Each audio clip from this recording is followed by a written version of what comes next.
It's been 9 years since Bastille released their certified banger, Pompeii. But if you close your eyes, does it almost feel like nothing changed at all? Since then, it's been a straight shot to the top for the UK four-piece. Lately, I've been thinking, I want you to be happier.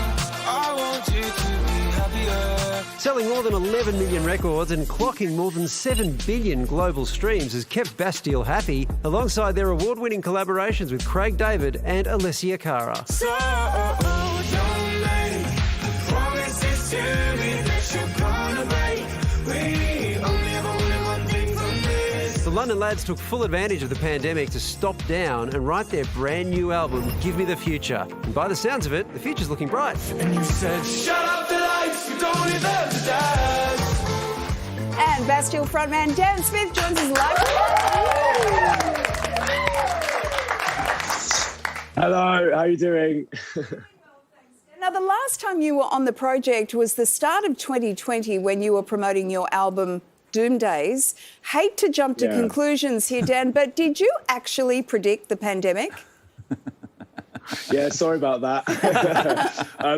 We never thought when we made an album about trying to avoid an apocalypse that one was literally around the corner. So, yeah, no, it's a lot of our fans have been, at the beginning, were like, what did you do? Why did you do this to us? So apologies. I feel like the giveaway was that you recorded it in a Wuhan lab, which I thought was a very weird place to record an album. Anyway, makes sense. We tried to keep that quiet, but thanks for telling everyone. Mate, I just read the back of the album. Pretty straightforward. This new album, though, by the way, cracking cover, but also the name, Give Me the Future. Is this a deliberate attempt to make good and come up with something a little more positive? Yeah, we're trying to undo our sins of the past. I think this is our fourth album and we wanted to do something a bit different. And we started making an album that was about escapism and obviously because it's Bastille and everything we do has an undertone of very depressing sadness. Reality crept in and it became a sort of an album about dystopia and about our relationship with technology and stuff, but both in a good and bad way. So we tried to set ourselves the task of making it a bit more hopeful than we normally are. And one way... Sorry, I didn't mean to interrupt. One way you seem to have done that, a lot of people have observed, is that it sounds a lot more electronic than your other stuff. Is this you deliberately trying to evolve your sound? Yeah, with this album, it's our fourth one, and normally I write all the songs and work on them with the guys and then co-produce them with our friend. But with this one, we wanted to bring other people into the process. I basically was tasked with just chilling out a bit and being a bit more kind of open. So it was nice to get to write with other people. It's our fourth album, so we want it to be new and fresh and different, and we kind of see this as like a science fiction.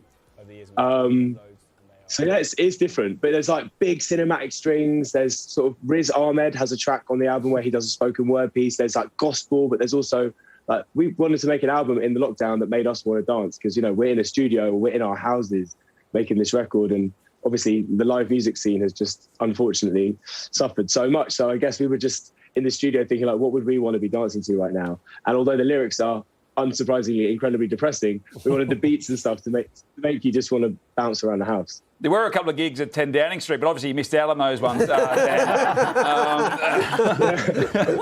Yeah, no, I know. Those fuckers have been very busy. Yeah. Okay, it's a live show, Dan. I should point that out. Oh, shit, sorry. We'll remind you again, it is a live show. But hey, mate, you... I think if we stay on past 10 p.m, we can interview you. Oh, the future is sweary. Hey, mate, you co-directed the video for your next single, No Bad Days, which we have some footage of here. So it's really beautiful. It's beautifully shot. There you are. So you directed it. Does that mean it was your idea to fall in love with a cyborg? Is that what's in your future? Yeah, I get to enact all my fantasies via our music videos. Yes, it was kind of heavily inspired by an episode of Black Mirror and a bunch of different films, that just talk about, I guess, wanting to bring someone back via technology and how that kind of close that feels. But yeah, we wanted to make something. It was kind of for my first ever directing job. was pretty tricky doing a sci-fi, having never directed anything before. But I'm really proud of it, and I'm really happy we got the chance to do it. Well, Bastille's new album, Give Me the Future, drops tomorrow. Dan Smith, thanks for joining us once again on the project. Thank you.